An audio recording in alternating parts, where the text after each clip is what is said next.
वक्त की बड़ी खबर आपको बता रहे हैं। बिहार में लगातार एनकाउंटर का दौर जारी है। 37 दिनों में 11 एनकाउंटर की खबरें सामने आई हैं और इस बीच जहानाबाद में हत्यारोपी रावण का एनकाउंटर कर दिया गया है, जो साफ दिखा रहा है सम्राट चौधरी की कानून व्यवस्था को लेकर सख्ती के बारे में। लेकिन इस बीच तेजस्वी यादव ने सरकार को घेरने में भी कोई कसर नहीं छोड़ी है और लगातार एनकाउंटर एक्शन को लेकर सरकार को घेरा है और कहा है कि एक समुदाय को जानबूझकर टारगेट किया जा रहा है, जिसका जवाब सम्राट चौधरी ने दो टूक दिया है। तो क्या कुछ चल रहा है, राजनीति इससे कैसे गरमा रही है और कैसे एक्शंस चल रहे हैं, इस मामले में ज्यादा अपडेट के साथ मेरे साथ जुड़ रहे हैं मेरे सहयोगी नवेंदु जी। तो सर, पहले तो इस एनकाउंटर के बारे में बात करते हैं। बड़ा एनकाउंटर देखने को मिला है, तो क्या कुछ चल रहा है बिहार के अंदर? देखिए, जहानाबाद बिहार का एक ऐसा जिला है जो अक्सर सुर्खियों में रहता है और लाल आतंक का गढ़ उसे कहा जाता रहा है। कभी माओवादियों के कब्जे वाला जहानाबाद, वहां पर हमने देखा है, हमने बहुत सारी कहानियां सुनी है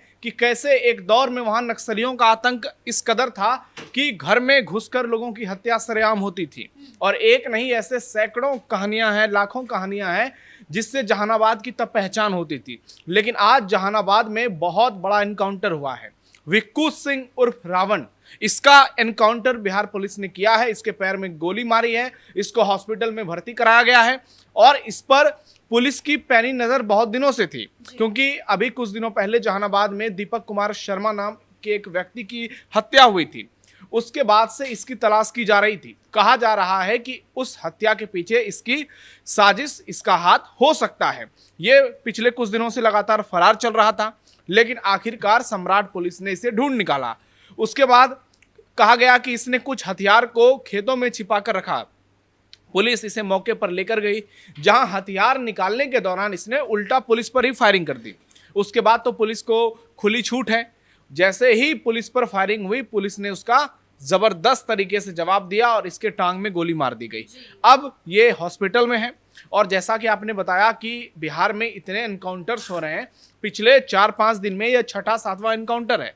आप ये समझिए कि बिहार अब यूपी की गति से एनकाउंटर कर रहा है और जो बड़े से बड़े माफिया हैं, बड़े से बड़े बदमाश हैं, अब पुलिस के गिरफ्त में वो आता हुआ नजर आ रहा है। कई जेल में हैं, कई जहन्नुम जा रहे हैं और कई आत्मसमर्पण कर रहे हैं। कल ही हमने देखा कि भागलपुर जिले का कैलाश मंडल, वो कैसे गंगा में जाकर के अपना हथियार प्रवाहित करता है।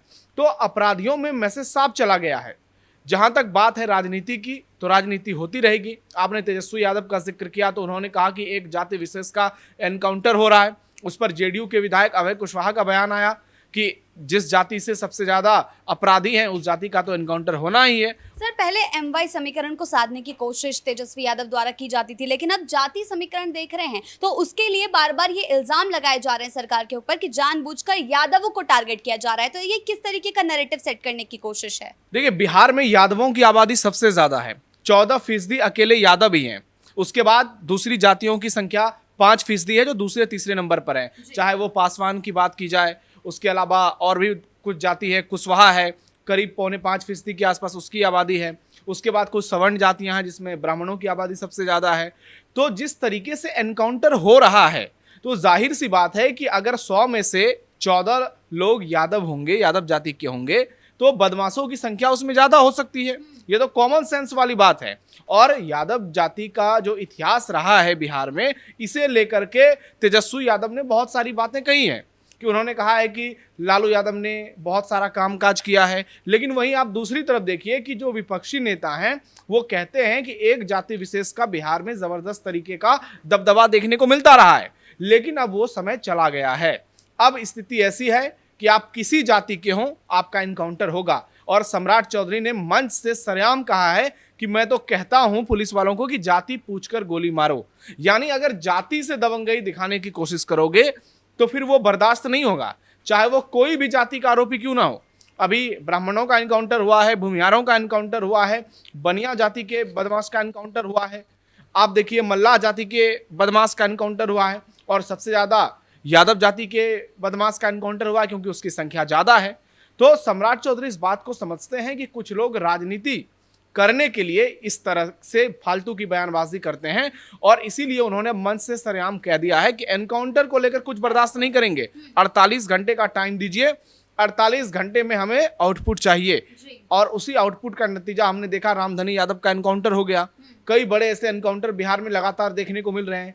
तो अब तेजस्वी यादव के पास ज़्यादा विकल्प बचा नहीं है, तो वो अब जाति के मामले को खींचना चाहते हैं। लेकिन आप देखिए, बिहार की राजनीति यादव वर्सेस गैर यादव की ही रही है। तेजस्वी यादव अभी भी उनका फोकस यादव जाति पर है, जबकि एनडीए गठबंधन जो है वो गैर यादव जाति पर फोकस करके 200 से ज्यादा सीट बिहार में जीत जाती हैं। तो ऐसे में तेजस्वी यादव का सवाल उठाना अपने जगह पर आप कहिए कि ये विपक्ष की राजनीति हो सकती है, लेकिन जो उम्मीद होती है विपक्षी नेता से, क्या उस पर तेजस्वी यादव खरे उतर पा रहे हैं, ये सबसे बड़ा सवाल है। सर, बदमाशों के खिलाफ ये कार्रवाई को लेकर सरकार पर एक और इल्जाम लगाए जाते हैं कि वो अपनी दबंगई करने की कोशिश कर रहे हैं, जानबूझकर इस तरीके के एक्शन लिए जा रहे हैं सुर्खियों में बने रहने के लिए। देखिए, अगर सरकार दबंगई नहीं करेगी तो फिर बदमाश ही दबंगई करेंगे।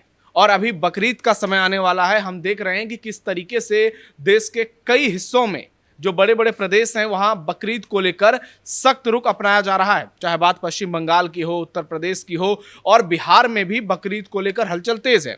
ऐसे में सम्राट चौधरी जानते हैं इस बात को कि अभी जो माफिया हैं उन पर कंट्रोल करना कितना जरूरी है। आने वाले समय में अभी बिहार में बहुत सारी चीजों को लेकर सरकार को आगे बढ़ना है, बहुत सारे बड़े काम करने हैं, बहुत सारे वादे पूरे करने हैं। तो ये सभी चीजें तभी हो पाएंगी जब आपका कानून व्यवस्था दुरुस्त रहेगा। आपका कानून व्यवस्था दुरुस्त रहेगा तभी आप बिहार में इन्वेस्टमेंट ला पाएंगे, लोगों को रोजगार मिल पाएगी, नौकरियां मिल पाएंगी।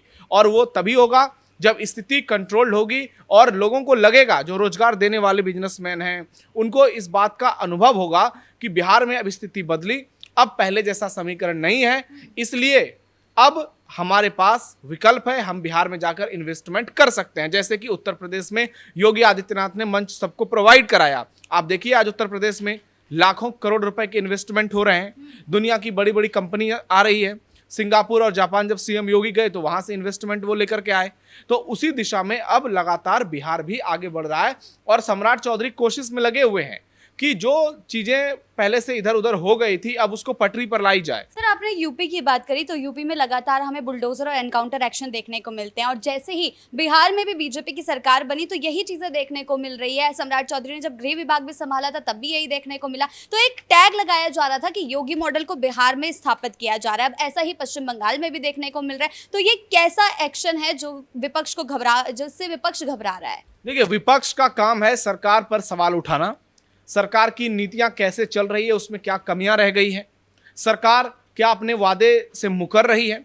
लेकिन हम देखते हैं कि बिहार में ये विपक्षी जितने भी नेता हैं ये मूल मुद्दे पर बातचीत कम करते हैं। अभी आप देखिए, बिहार में कई ऐसे मुद्दे हैं जिस पर विपक्ष को आंदोलन करना चाहिए था, शिक्षा से जुड़े, स्वास्थ्य से जुड़े बहुत सारे ऐसे मसले हैं। लेकिन तेजस्वी यादव जातियों की राजनीति में उलझे हुए हैं। और योगी मॉडल की बात अगर होती है तो यानी इसका मतलब है कि योगी मॉडल में कुछ तो खास होगा, इसीलिए बंगाल से लेकर असम तक योगी मॉडल देखने को मिलता है और बिहार में भी वो अपनाया जा रहा है और उसी के तर्ज पर एनकाउंटर हो रहा है और ताबड़तोड़ बुलडोजर एक्शन चल रहा है। हम लगातार एनकाउंटर की बात कर रहे हैं पिछले कुछ दिन से, लेकिन ये भी नहीं भूलना चाहिए कि बिहार में किस तरीके से अतिक्रमण हटाया जा रहा है, जो अवैध तरीके का अतिक्रमण बनाया गया था।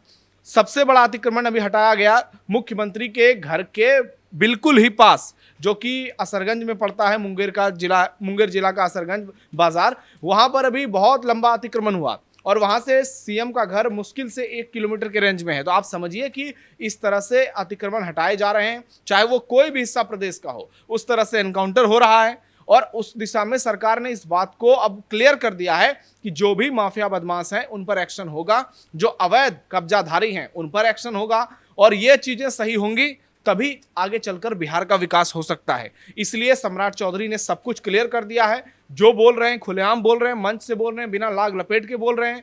और एक जो उनका पॉजिटिव अप्रोच नजर आया है सरकार की नीतियों को पटरी पर लाने के लिए, उससे लोगों के मन में ये भरोसा हुआ है कि आने वाले समय में बिहार में भी उत्तर प्रदेश की तरह संभावनाएं नजर आएंगी। और जिस योगी मॉडल की बात की जाती है, आगे चलकर वो योगी मॉडल सम्राट मॉडल में बदल सकता है। सर, लापरवाह पुलिसकर्मियों को भी साफ साफ चेतावनी दे दी गई है कि अगर किसी भी तरह की लापरवाही बढ़ती जाएगी तो एक्शन लिया जाएगा उनके खिलाफ भी। तो क्या ये पुलिस विभाग में भी सुधार की एक नई दिशा है? देखिए, सम्राट चौधरी ने बहुत बेहतरीन काम किया है इस मामले को लेकर। उन्होंने पुलिस को सीधे सीधे ये बात कही थी पिछले दिनों कि अगर आपको हथियार चलाना नहीं आता है तो आप नौकरी छोड़ सकते हैं।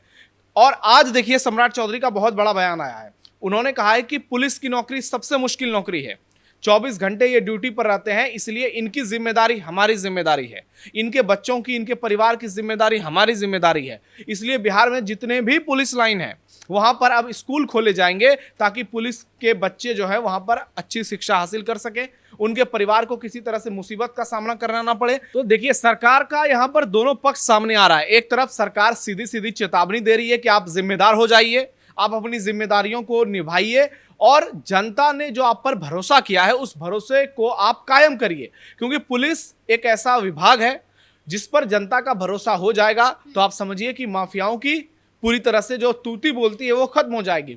दूसरी तरफ अगर सरकार पुलिस को चेतावनी दे रही है तो उनके परिवार की चिंता करके ये भी बता रही है कि सरकार भी अपनी जिम्मेदारियों को बखूबी निर्वहन कर रही है। तो ऐसे में सम्राट चौधरी का ये जो डिसीजन है ये बहुत बढ़िया है। जिस तरीके से वो आगे बढ़ रहे हैं, चीजों को पटरी पर लाने की कोशिश कर रहे हैं, बिहार में इन्वेस्टमेंट कराने की कोशिश कर रहे हैं। अभी हमने देखा कि गौतम अडानी बिहार गए थे, वहां पर उनका बहुत सारा काम शुरू हुआ है। तो इस तरीके से अगर दूसरे बड़े उद्योगपति बिहार आते हैं तो ये तय मानकर चलिए कि बिहार की स्थिति बदलेगी और जो लोग पलायन करके दूसरे राज्यों में जाते हैं फिर उनको जाने की नौबत नहीं आएगी। और इस चीज के लिए सरकार जो है वो प्रतिबद्ध नजर आ रही है। अब आने वाले समय में इसका इंपैक्ट कितना बड़ा होगा ये तो वक्त बताएगा, लेकिन इतना तो तय जरूर है कि सरकार ने जिस बात को कहा था, जो बात कहकर वो चुनाव जीती, सत्ता में आई, अब उस दिशा में जरूर वो आगे बढ़ते हुए नजर आ रही है और सम्राट चौधरी की भूमिका इसमें सबसे बड़ी है। जी सर, बहुत बहुत धन्यवाद आपका इन तमाम जानकारियों के लिए। तो कुल मिलाकर लगातार कानून व्यवस्था को लेकर सम्राट चौधरी की सख्ती देखने को मिल रही है। एनकाउंटर का दौर जारी है, ऐसे में विपक्ष परेशान है, लेकिन फिर भी सम्राट चौधरी ने साफ कर दिया है कि बदमाशों के खिलाफ कार्रवाई होकर रहेगी और बिहार से बदमाशों से लेकर कब्जाधारियों तक को बाहर किया जाएगा। ब्रेकिंग न्यूज में फिलहाल मेरे साथ इतना ही। कैमरा पर्सन राजकुमार के साथ मैं शिवानी रतूड़ी, कैपिटल टीवी बिहार।